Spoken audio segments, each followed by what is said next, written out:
आज हम NCERT geography class 10th के चैप्टर 5 के नोट्स कवर करते हैं जो आपकी सभी एग्जाम के पॉइंट ऑफ व्यू से इंपॉर्टेंट रहेंगे। इन चैप्टर का शॉर्ट रिवीजन आप हमारे इंस्टाग्राम पेज स्टचीफाई से कर सकते हैं। So without getting any further delay हम वीडियो को स्टार्ट करते हैं। एनसीईआरटी जियोग्राफी क्लास 10th के चैप्टर 5 का नेम है खनिज तथा ऊर्जा संसाधन। यानी इस चैप्टर में हम खनिज के बारे में पढ़ेंगे और ये जानेंगे कि हमारे जो ऊर्जा संसाधन है वो हमें कैसे प्राप्त होते हैं। चैप्टर के स्टार्टिंग में दिया है, हम अपनी रोजमर्रा की जिंदगी में धातु से बनी विभिन्न वस्तुओं का प्रयोग करते हैं।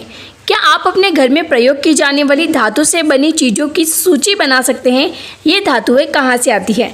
यानी हमारे लाइफ में से बहुत सारी चीज़ें हैं जिसका हम रोज भी यूज़ करते हैं और वो कैसे धातु से बनी है। जैसे कि जो कारें हैं, जो बसें हैं, जो रेलगाड़ियाँ हैं, साथ में अपन घर में जो चीज़ें यूज़ करते हैं जैसे सुई हो गई, लोहे की कोई भी चीज़ हो गई, या फिर जो टूथपेस्ट है वो उसमें खनिज यूज़ होते हैं। किचन के जितने भी सामान है उसमें कुछ ना कुछ धातु खनिज का यूज़ किया जाता है। आगे दिया है, आपने पढ़ा है कि भूपर पट्टी। भूपर पट्टी क्या होती है? भू यानी अपनी भूमि जो है, जो पृथ्वी है, उसकी जो सबसे ऊपरी सतह होती है। देखो, इसे इजीली एक्सप्लेन करने के लिए मैं आपको एक डायग्राम बता देती हूँ। ये डायग्राम देखो आप, ये सबसे अंदर वाला है पार्ट, ये जो ऊपर है पृथ्वी का सबसे ऊपरी पार्ट जो है ये क्या कहलाता है? भूपर पट्टी, यानी पृथ्वी की ऊपरी सतह। तो जितने भी खनिज है वो भूपर पट्टी से ही पाए जाते हैं, यानी जो भूमि की सबसे ऊपरी सतह है उसमें ही आपको ये खनिज मिलेंगे। तो दिया है, विभिन्न खनिजों के योग से बनी चट्टानों से निर्मित है क्या? हमारी भूपर पट्टी। इन खनिजों का उपयुक्त शोधन करके ही ये धातुएं निकाली जाती हैं। यानी जो धातुएं निकालते हैं उसका शोधन किया जाता है। कुछ ऐसे फैक्ट्रीज होती हैं, कुछ ऐसे प्रौद्योगिकी यानी जो कुछ मशीनें होती हैं उनसे शोधन करके ये खनिज निकाले जाते हैं। खनिज हमारे जीवन के अति अनिवार्य भाग है। अति अनिवार्य भाग है, काफ़ी जगह यूज़ होते हैं, अभी आगे हम पढ़ेंगे। लगभग हर चीज़ जो हम इस्तेमाल करते हैं, एक छोटी सुई से लेकर एक बड़ी इमारत तक या फिर एक बड़ा जहाज आदि सभी खनिजों से बने हैं। रेलवे लाइन और सड़क के पत्थर, हमारे औजार तथा मशीनें सभी खनिजों से बने हैं। कारें, बसें, रेलगाड़ियां, हवाई जहाज सभी खनिजों से निर्मित है और धरती से प्राप्त ऊर्जा के साधनों द्वारा चलित है। यानी वो लोहे वगैरह से बनी है और वो हमारे ऊर्जा संसाधन से चलती है। जैसे गाड़ी को चलने के लिए पेट्रोल की ज़रूरत होती है, ये जहाज को चलने के लिए फ्यूल की ज़रूरत होती है, जो ईंधन होते हैं वगैरह उससे रेलगाड़ियाँ, हवाई जहाज सब इसी से चलते हैं। यहाँ तक कि भोजन में भी खनिज होते हैं जिसे हम खाते हैं। अब भोजन में खनिज कैसे होता है? देखो, आपने कभी सुना है कि किसी इंसान को आयरन की कमी हो गई? तो आयरन क्या होता है? लोहा। तो जो खाना है उसमें भी खनिज होता है। तो आगे लिखा है, मनुष्य ने निवास की सभी अवस्थाओं में अपनी जीविका तथा सजावट, त्योहार व धार्मिक अनुष्ठान के लिए खनिजों का प्रयोग किया है। अब खाने में तो ठीक, यहाँ पर आप देखोगे जो टूथपेस्ट होता है अपना, जो दंत मंजन, उसमें भी एक खनिज का यूज होता है। दंत मंजन आपके दांत साफ करता है। कुछ अपघर्षक खनिज जैसे सिलिका, चूना पत्थर, एल्यूमिनियम ऑक्साइड व विभिन्न फॉस्फेट खनिज स्वच्छता में मदद करते हैं। यानी टूथपेस्ट में ऐसे खनिज मिलाते हैं जो आपके टीथ को क्लीन करता है। फ्लोराइड जो दांतों को गलने से रोकता है, फ्लूओराइड नामक खनिज से प्राप्त होता है। अधिकतर दंत मंजन टिटेनियम ऑक्साइड से सफ़ेद बनाए जाते हैं जो कि रयूटाइल, इल्मेनाइट और एनाटेज नामक खनिजों से प्राप्त होते हैं। कुछ दंत मंजन जो चमक प्रदान करते हैं उनका कारण अभ्रक है, यानी अभ्रक के कारण आपके टीथ इतने शाइन करते हैं। अब यहाँ पर ये दिया है कि जो हम खाना खाते हैं, जो हम सजीव है यानी जो हम मनुष्य हैं, हमको खनिजों की जरूरत क्यों होती है? खनिजों के बिना जीवन प्रक्रिया नहीं चल सकती। यद्यपि हमारे कुल पौष्टिक उपभोग का केवल 0.3% भाग ही खनिज है, तथापि ये इतने महत्वपूर्ण और गुणकारी हैं कि इसके बिना हम 99.7% भोज्य पदार्थों का उपयोग करने में असमर्थ होंगे। यानी इतना सा खनिज अगर हमारे शरीर में नहीं होगा तो ये खाना खाने का कोई मतलब नहीं है। जैसे हमारे शरीर में किसी खनिज की कमी है, जैसे आयरन की कमी है, तो वो जो खाना है हमारे शरीर को लगेगा ही नहीं। अब बात आती है, हम जो खनिज कर रहे हैं उस खनिज का मतलब क्या है? तो नेक्स्ट पॉइंट यही है, खनिज क्या है? भूवैज्ञानिकों के अनुसार खनिज एक प्राकृतिक रूप से विद्यमान समरूप तत्व है जिसकी एक निश्चित आंतरिक संरचना है। ये डेफिनेशन थोड़ी डिफिकल्ट है समझने में, पर आगे इसके बारे में काफी अच्छे से दिया है और हम समझ जाएंगे कि खनिज होते क्या हैं। खनिज प्रकृति में अनेक रूपों से पाए जाते हैं जिसमें कठोर हीरा व नरम चूना तक सम्मिलित है। यानी आगे आप देखोगे खनिज कितने प्रकार के होते हैं, उन्हें कैसे निकाला जाता है, साथ में ऊर्जा संसाधन कैसे निकाले जाते हैं। तो चलिए हम चैप्टर को अच्छे से जानते हैं। फर्स्ट ऑफ ऑल खनिज को 3 पार्ट में डिवाइड किया है। पहला धात्विक, दूसरा अधात्विक और तीसरा है ऊर्जा खनिज। ठीक है, अब धात्विक खनिज होता क्या है? तो वे खनिज जिनमें धातु का अंश अधिक होता है धात्विक खनिज कहलाते हैं। ठीक है, एग्जाम्पल है जैसे लोहा, अयस्क, बॉक्साइट। और अधात्विक खनिज वो होता है वे खनिज जिनमें धातु का अंश नहीं होता, वे अधात्विक खनिज कहलाते हैं। जैसे नमक में कोई धातु नहीं होती, अब्रक में, चूने में कोई धातु नहीं होती। ठीक है, अब आता है ऊर्जा खनिज। ऊर्जा खनिज सिंपल से आप समझ सकते हैं जो हमें हमारे संसाधनों को ऊर्जा प्रदान करते हैं, जैसे कोयला हो गया, पेट्रोल हो गया, यानी उनको चलाने में हेल्प करते हैं। अब धात्विक खनिज 3 प्रकार के होते हैं। पहला लौह, दूसरा अलोह और तीसरा बहुमूल्य खनिज। तो लौह में आ गए लौह, अयस्क, मैग्नीज, निकल व कोबाल्ट। अलोह में आ गया तांबा, सीसा, जस्ता, बॉक्साइट। और बहुमूल्य खनिज में आगे से जो सोना होता है, जो चांदी होती है, जो प्लेटिनम होता है वो। अब इन खनिज की इम्पोर्टेंस तो हमको पता चल गई कि हमारे मनुष्य के जीवन में ये किस तरीके से काम आते हैं। साथ में अब हम देखते हैं कि इन खनिजों की उपलब्धता कैसे होती है, यानी एक खनिज कहाँ पाए जाते हैं और उनको कैसे निकाला जाता है, ये आगे हम जानते हैं। आगे लिखा है सामान्यतः खनिज अयस्क में पाए जाते हैं, यानी जो खनिज है वो अयस्क में पाए जाते हैं, यानी धरती से अयस्क निकाले जाते हैं। किसी भी खनिज में अन्य अवयवों या तत्वों के मिश्रण या संचयन हेतु अयस्क शब्द का प्रयोग किया जाता है। खनन का आर्थिक महत्व तभी है जब अयस्क में खनिजों का संचयन पर्याप्त मात्रा में हो, यानी जो अयस्क खनिज निकाले जाते हैं उनका खनन किया जाता है। खनन यानी खोदा जाता है और फिर उनका कुछ ऐसे मशीनों के द्वारा उनको पृथक किया जाता है। खनिजों के खनन की सुविधा इसके निर्माण व संरचना पर निर्भर है। खनन सुविधा इसके मूल्य को निर्धारित करती है। अतः हमारे लिए मुख्य शेल समूहों को समझना अत्यंत आवश्यक है जिनमें ये खनिज पाए जाते हैं। यानी आगे हम जानते हैं कि खनिज काई से मिलते हैं और कैसे कैसे इनको बनाया जाता है। खनिज प्रायः निम्न शेल समूहों से प्राप्त होते हैं। शेल समूह यानी जो पत्थर वगैरह होते हैं, जो चट्टानें होती हैं, उनसे प्राप्त होते हैं। फर्स्ट दिया है आग्नेय तथा कायांतरित चट्टानों में खनिज दरारें, जोड़ों, भ्रंशों व विद्रोह में मिलते हैं। यानी जो चट्टानें होती है उनके बीच की जो जगह होती है, जो दरारें होती हैं, उनमें ये खनिज मिलते हैं। छोटे जमाव शिराओं के रूप में और वृहद जमाव परत के रूप में पाए जाते हैं, यानी कुछ खनिज ऐसी जगह मिलते हैं। सेकंड दिया है अनेक खनिज अवसादी चट्टानों के अनेक खनिज संस्तरों या परतों पर पाए जाते हैं। कुछ तो जड़ों में, यानी कुछ जो बीच की परतें होती है उसमें मिलते हैं, और कुछ जो होती हैं जैसे जो परत है उसके ऊपर जमा हो जाते हैं। इनका निर्माण क्षैतिज परतों में निष्पेषण, संचयन व जमाव का परिणाम है। कोयला तथा कुछ अन्य प्रकार के लौह अयस्कों का निर्माण लंबी अवधि तक अत्यधिक ऊष्मा व दबाव का परिणाम है। तीसरी तरह के खनिज के निर्माण की एक अन्य विधि धरातलीय चट्टानों का अपघटन। चट्टानों की घुलनशील तत्वों के अपरदन के पश्चात अयस्क वाली अवशिष्ट चट्टानें रह जाती हैं। बॉक्साइट का निर्माण इसी तरीके से होता है। अपरदन क्या होता है, यानी मिट्टी का सरकना। तो जिस तरीके से मिट्टी या चट्टानें सरकती है तो अंदर की जो चट्टान वगैरह बचती हैं उससे क्या मिलता है हमें, बॉक्साइट। पहाड़ियों के आधार तथा घाटी तल की रेत में जलोढ़ जमाव के रूप में कुछ खनिज पाए जाते हैं। ये निक्षेप प्लेसर निक्षेप के नाम से जाने जाते हैं।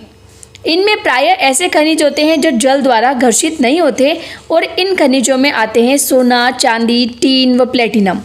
यहाँ पर आप देख सकते हैं बहुमूल्य खनिज में नाम आ रहा था सोना, चांदी, प्लेटिनम का, तो ये हो गया हमारा बहुमूल्य खनिज। नेक्स्ट है महासागरीय जल में भी विशाल मात्रा में खनिज पाए जाते हैं, लेकिन इनमें से अधिकांश के व्यापक रूप से विस्तृत होने के कारण इनकी आर्थिक सार्थकता कम है। सर जो सार्थकता है वो कम है। देखो महासागर से कैसे प्राप्त होते हैं, नमक आपने देखा होगा। जो नमक है वो हमें महासागर से ही प्राप्त होता है। जो समुद्र का पानी इतना खारा होता है उससे नमक बनाया जाता है। फिर भी सामान्य नमक, मैग्नीशियम तथा ब्रोमाइन ज़्यादातर समुद्री जल से ही प्रग्रहित होते हैं। Now what is rat hole खनन?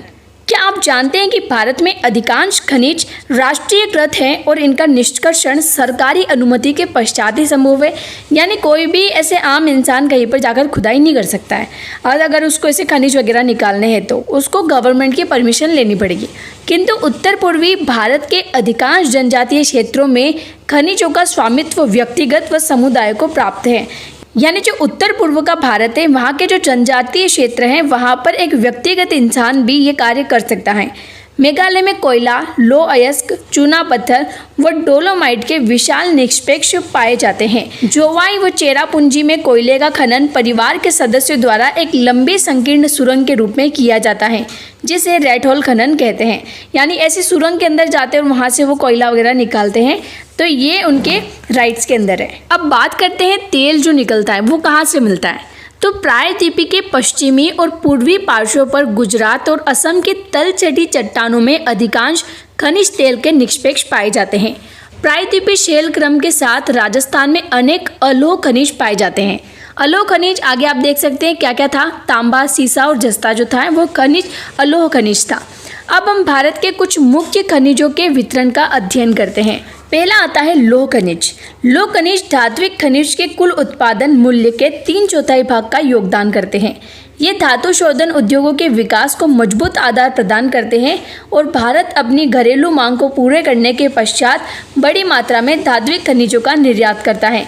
यानी अपनी घरेलू मांग जो है इसको पूरा करने के बाद भी एक बड़ी मात्रा में क्या करता है, निर्यात करता है, यानी इस धातु को दूसरे देशों में भेजता है। किसको? लौह खनिज को। अब यहाँ पर आप देख सकते हैं कौन से स्टेट का कितना प्रतिशत इस धातु खनिज को उपलब्ध करवाता है। तो ओडिशा सबसे हाईएस्ट आता है। तो ओडिशा से 52% लौह अयस्क का उत्पादन किया जाता है।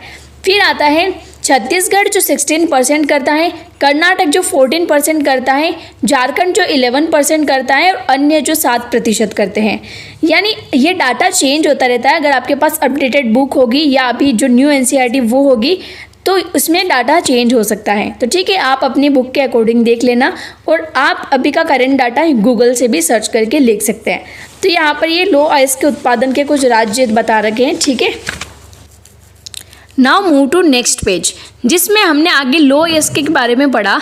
तो जो मैग्नेटाइट है वो सर्वोत्तम प्रकार का लौह अयस्क है, जिसमें 70% लोहांश यानी लोहे का अंश पाया जाता है।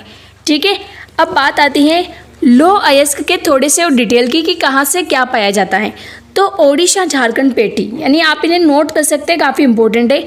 ओडिशा में उच्च कोटि का हेमेटाइट किस्म का लोहा अयस्क मयूरभंज व केदुझर जिलों में बादाम पहाड़ खदानों से निकाला जाता है। नोट कर सकते हैं आप इसे। फिर आता है दुर्ग, बस्तर, चंद्रपुर पेटी। यह पेटी महाराष्ट्र व छत्तीसगढ़ राज्यों के अंतर्गत पाई जाती है। कहाँ पर? महाराष्ट्र व छत्तीसगढ़ के जो राज्य हैं वहाँ से। बेलाडेला पहाड़ी श्रृंखलाओं में अति उत्तम कोटि का हेमेटाइट पाया जाता है, जिसमें इस गुणवत्ता के लोह के 14 जमाव मिलते हैं। इन खदानों का लौह अयस्क विशाखापट्टनम पत्तन से जापान तथा दक्षिण कोरिया को निर्यात किया जाता है। यानी जो यहाँ का लौह अयस्क है उसका जो विशाखापट्टनम, आगे मैं आपको बताऊंगी, विशाखापट्टनम पत्तन यानी होता है बंदरगाह। तो वहाँ से कुछ ऐसे जहाज वगैरह जाते हैं जो इसका निर्यात करते हैं लोहे का। कहाँ तक? जापान और दक्षिण कोरिया में।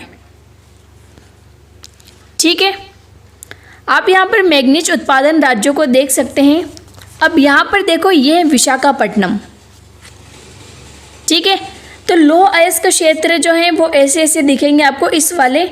तो ये वाले देखो, ये जो पार्ट है वो क्या है? लौह अयस्क क्षेत्र है। फिर है लौह अयस्क की खाने।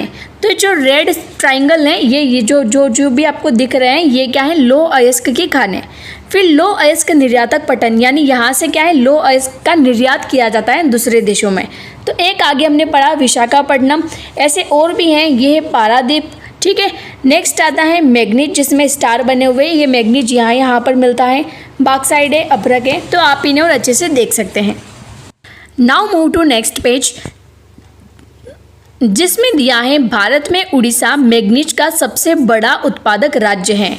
यानी उड़ीसा जो है वहाँ से मैग्नीज का सबसे बड़ा उत्पादन किया जाता है। ठीक है, लौह खनिज के बारे में जाना। अब हम जानते हैं अलोह खनिज के बारे में।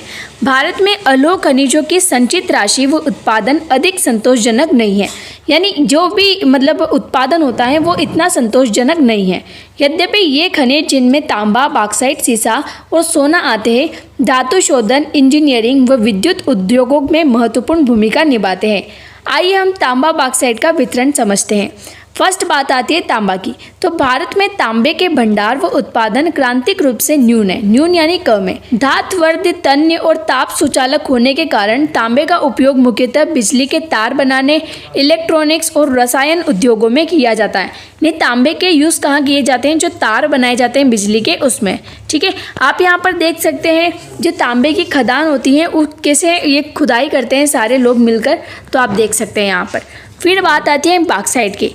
यद्यपि अनेक अयस्कों में एल्यूमिनियम पाया जाता है, परंतु सबसे अधिक एल्यूमिना क्ले जैसे दिखने वाले पदार्थ बॉक्साइट से ही प्राप्त किया जाता है। यानी एल्यूमिनियम से क्या मिलता है हमें? बॉक्साइट। यानी बॉक्साइट एल्यूमिनियम का कॉम्बिनेशन याद रखना, आगे क्वेश्चन आएगा। अब ये बॉक्साइट मिलता कहाँ से है? तो ये अमरकंटक पठार, मेकाल पहाड़ियों तथा बिलासपुर कटनी के पहाड़ी प्रदेश में पाया जाता है। आप यहाँ पर बॉक्साइट उत्पादन के राज्य देख सकते हैं। सबसे ज़्यादा है ओडिशा, फिर आता है गुजरात, फिर है झारखंड, फिर महाराष्ट्र और छत्तीसगढ़ सेम है, और फिर अन्य है सिर्फ 2%। अब आप देख सकते हैं कि जो लौह अयस्क हैं, जो बॉक्साइट हैं, आप जितनी भी चीज़ें देख रहे हैं सबसे ज़्यादा हमारे कहाँ से मिल रही है? ओडिशा से। ठीक है, तो ओडिशा भारत का सबसे बड़ा बॉक्साइट उत्पादक राज्य है। एक तो यहाँ से मैग्नीज भी मिला, लौह अयस्क भी वो बहुत ज़्यादा मिले, और साथ में यहाँ से बॉक्साइट भी बहुत ज़्यादा मिला। अब एक रोचक तथ्य दिया है। एल्यूमिनियम की खोज के बाद सम्राट नेपोलियन तृतीय ने अपने कपड़ों पर एल्यूमिनियम से बने हुक व बटन पहनता था। यानी वो क्या करता था, अपने जो भी टी शर्ट वगैरह जो भी कपड़े पहनता था शेरवानी टाइप में, उसमें वो एल्यूमिनियम के हुक लगवाता था। अपने खास मेहमानों को एल्यूमिनियम से बने बर्तनों में भोजन कराता तथा आम मेहमानों को सोने व चांदी के बर्तनों में भोजन परोसा जाता था। इस घटना के 30 वर्ष के बाद पेरिस में भिखारियों के पास एल्यूमिनियम की बर्तन एक आम बात थी। यानी एल्यूमिनियम पहले कितना सस्ता था। अब बात करते हैं अधात्विक खनिज की। अधात्विक खनिज में अभ्रक का नाम मैंने आपको बताया था। तो ये अभ्रक पाया कहाँ जाता है? ये छोटा नागपुर पठार में, उत्तरी पठार किनारों में पाया जाता है। बिहार, झारखंड की कोडरमा, गया और हजारीबाग पेटी अग्रणी उत्पादक है। फिर राजस्थान के मुख्य अभ्रक उत्पादक क्षेत्र क्या कौन कौन से हैं? अजमेर के आसपास के वाला जो एरिया है वहाँ। आंध्र प्रदेश की नेल्लोर अभ्रक पेटी भी देश की महत्वपूर्ण उत्पादक पेटी है। अब चूना पत्थर। चूना पत्थर यानी होता है लाइमस्टोन। तो चूना पत्थर सीमेंट उद्योग का एक आधारभूत कच्चा माल होता है। यानी सीमेंट का जो उत्पादन किया जाता है कैसे? चूना पत्थर से। और लौह प्रगलन की भट्टियों के लिए भी अनिवार्य है। तो यहाँ पर आप देख सकते हैं चूना पत्थर का उत्पादन कौन कौन से राज्यों से होता है। तो सबसे ज़्यादा हाईएस्ट पर है Rajasthan. Now move to next page.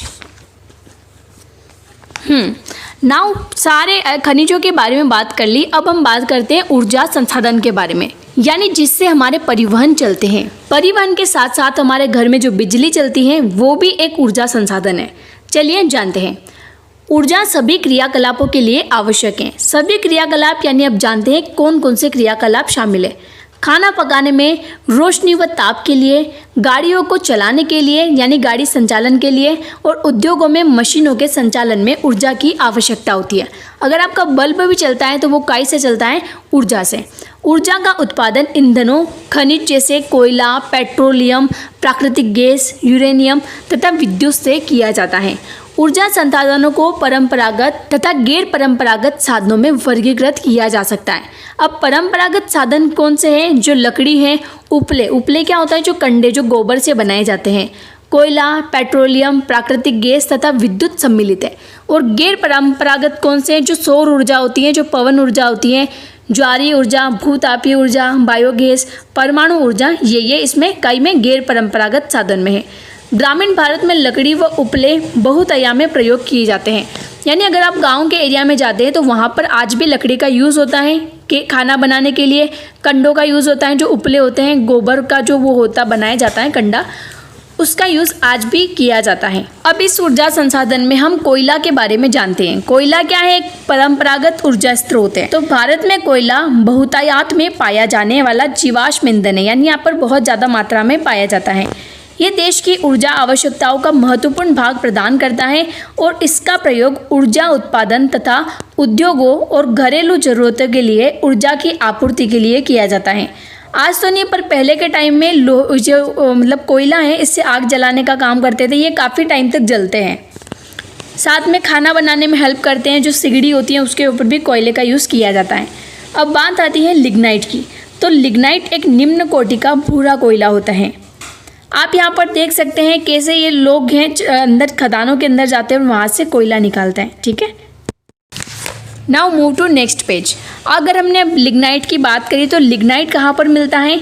Tamil Nadu के नेवेली में विद्युत उत्पादन में प्रयोग किए जाते हैं और साथ में गहराई में दबे तथा अधिक तापमान से प्रभावित कोयले को बिटुमिनस कोयला कहा जाता है।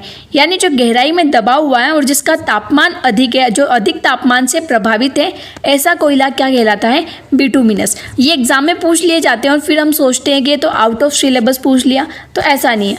ये बुकों में काफ़ी छोटी छोटी वर्ड्स में दिया होता है और हम इस पर ध्यान भी नहीं देते। ठीक है, तो सारे पॉइंट्स आपको कवर करवाए जाएंगे। अब बात आती है पेट्रोलियम की। तो भारत में कोयले के पश्चात दूसरा जो ऊर्जा का संसाधन है वो क्या है? पेट्रोलियम या फिर होता है खनिज तेल। पेट्रोल से क्या होता है? हमारी गाड़ियाँ चलती हैं, ये आग जलाने के लिए भी प्रयुक्त किया जाता है।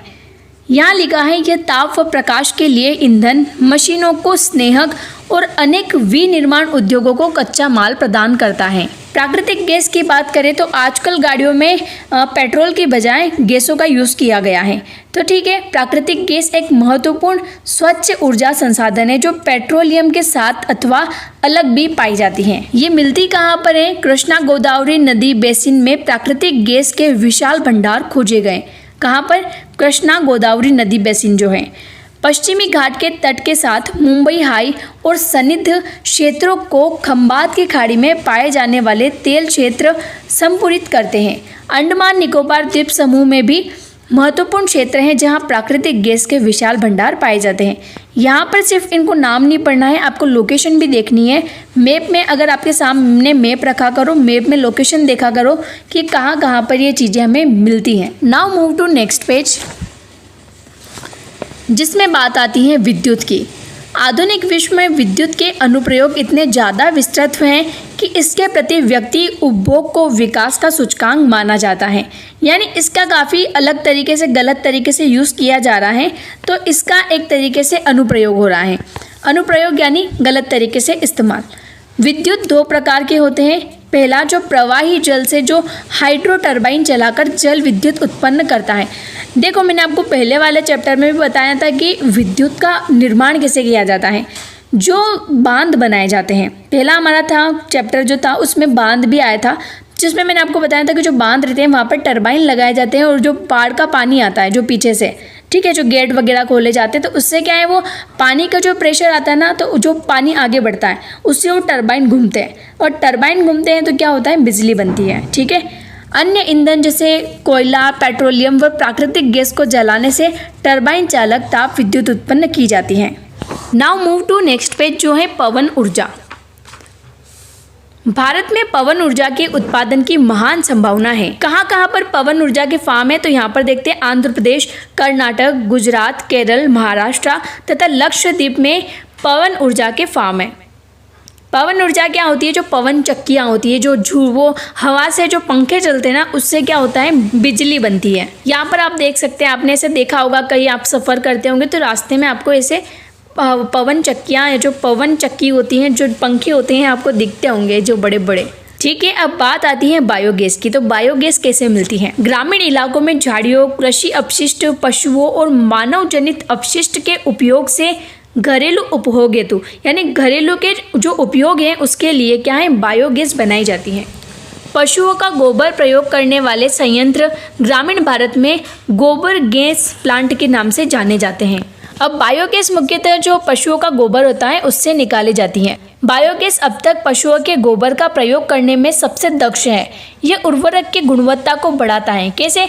अगर आपको खाना बनाना है तो आप लकड़ी का प्रयोग करोगे, ठीक है, तो लकड़ी का प्रयोग करे बिना इस गोबर से ऐसी बायोगैस बनाई जाती है जिससे बायोगैस से आप क्या कर सकते हैं, खाना पका सकते हैं। तो इसके लिए आपको लकड़ी नहीं काटनी पड़ेगी और लकड़ी नहीं काटोगे तो आप वन संरक्षण होगा, यानी वृक्षों को बचाया जा सकेगा। तो यहाँ पर लिखा है उपलो तथा लकड़ी को जलाने से होने वाले वृक्षों के नुकसान को रोकता है। कौन? बायोगैस। नेक्स्ट आती है ज्वारीय ऊर्जा। तो देखो, महासागर में जो आपने देखी होगी जो लहरें, तरंगे चलती हैं, उससे ये ज्वारीय ऊर्जा उत्पन्न की जाती है। महासागरीय तरंगों का प्रयोग विद्युत उत्पादन के लिए किया जाता है। फिर आती है भूतापीय ऊर्जा। पृथ्वी के आंतरिक भागों से ताप का प्रयोग करके उत्पन्न की जाने वाली विद्युत को भूतापीय ऊर्जा कहते हैं। यानी किस तरीके से पवन ऊर्जा, विद्युत ऊर्जा, ज्वारीय ऊर्जा से क्या विद्युत बनाई जा रही है, जो ऊर्जा का उत्पन्न किया जा रहा है, उत्पादन किया जा रहा है, वो आप देख सकते हैं। आगे दिया है कि जो हमारी पृथ्वी है, जहाँ पर भी भूतापीय प्रवणता अधिक होती है वहाँ उतली गहराइयों पर भी अधिक तापमान पाया जाता है। ऐसे क्षेत्रों में भूमिगत जल चट्टानों से ऊष्मा का अवशोषण कर तप्त हो जाता है। ये इतना तप्त हो जाता है कि पृथ्वी की सतह को और उठाता है और भाप में परिवर्तन हो जाता है। यानी भाप में इसका परिवर्तन हो जाता है और वो क्या बन जाती है, हमारी भूतापीय ऊर्जा। इस भाप का उपयोग टरबाइन को चलाने और विद्युत उत्पन्न करने के लिए किया जाता है। भूतापीय ऊर्जा के दोहन के लिए भारत में 2 प्रायोगिक परियोजनाएं शुरू की गई हैं। एक हिमाचल प्रदेश में मणिकरण के निकट पावर्ती घाटी में स्थित है तथा दूसरी लद्दाख में पूगा घाटी में स्थित है। नाउ लास्ट पॉइंट है ऊर्जा संसाधनों का संरक्षण। यानी जो भी हमारे ऊर्जा संसाधन है उसका संरक्षण यानी उसका बचाव कैसे होता है, तो चलिए जानते हैं। आर्थिक विकास के लिए ऊर्जा एक आधारभूत आवश्यकता है। आर्थिक विकास में कैसे ऊर्जा संसाधन काम करते हैं, जैसे पेट्रोल है, अगर पेट्रोल का निर्यात दूसरे देशों में किया जाएगा, दूसरे देशों में उसको बेचा जाएगा तो हमारी आर्थिक स्थिति अच्छी होगी। ठीक है, तो आर्थिक विकास होगा। राष्ट्रीय अर्थव्यवस्था के प्रत्येक सेक्टर, कृषि, उद्योग, परिवहन, वाणिज्य व घरेलू आवश्यकताओं की पूर्ति के लिए ऊर्जा के निवेश की आवश्यकता है। यानी इस ऊर्जा को संरक्षित करना चाहिए। स्वतंत्रता प्राप्ति के बाद क्रियान्वित आर्थिक विकास की जो योजनाएं चलाई गई थी उसको चालू रखने के लिए ऊर्जा की बड़ी मात्रा की आवश्यकता थी। फलस्वरूप पूरे देश में ऊर्जा के सभी प्रकारों का उपभोग धीरे धीरे बढ़ रहा है। यानी एक तो ऊर्जा को ज़्यादा बनाया भी जा रहा है और एक ज़्यादा इसको खर्च भी किया जा रहा है। अगर आप सिलेंडर की कॉस्ट अभी देखोगे तो वो धीरे धीरे बढ़ रही है। दिया है हमें ऊर्जा के सीमित संसाधनों के न्याय संगत उपयोग के लिए सावधानीपूर्ण उपागम अपनाना होगा। यानी इसका हमें क्या है, एक सेफली तरीके से यूज़ करना चाहिए। अगर आपके घर में एक्स्ट्रा लाइट चलती है तो उसको बंद कर दो, इस तरीके से हम हेल्प कर सकते हैं। साथ में हम पानी को वेस्ट नहीं करें, ये एक तरीके से हमारा कई सेविंग होगा। तो यहाँ पर दिया है उदाहरणार्थ एक जागरूक नागरिक होने के रूप में हम यातायात के लिए निजी वाहन की अपेक्षा सार्वजनिक वाहन का उपयोग करके, यानी अगर आप एक इंसान कहीं पर जा रहा है तो पेट्रोल भी सेम जलेगा और अगर एक ही गाड़ी पर 2 इंसान बैठ रहे तो भी सेम पेट्रोल जलेगा। तो ये बोल रहे हैं कि आप इंडिविजुअल यानी एक इंसान की गाड़ी का यूज़ नहीं करके जो सार्वजनिक परिवहन होते हैं जैसे बस वगैरह होती है उसका यूज़ करें। जब प्रयोग नहीं हो रही है तो बिजली को बंद करके विद्युत बचत करने वाले उपकरण के प्रयोग से तथा गैर पारंपरिक ऊर्जा संसाधनों के प्रयोग से हम अपना छोटा सा योगदान दे सकते हैं।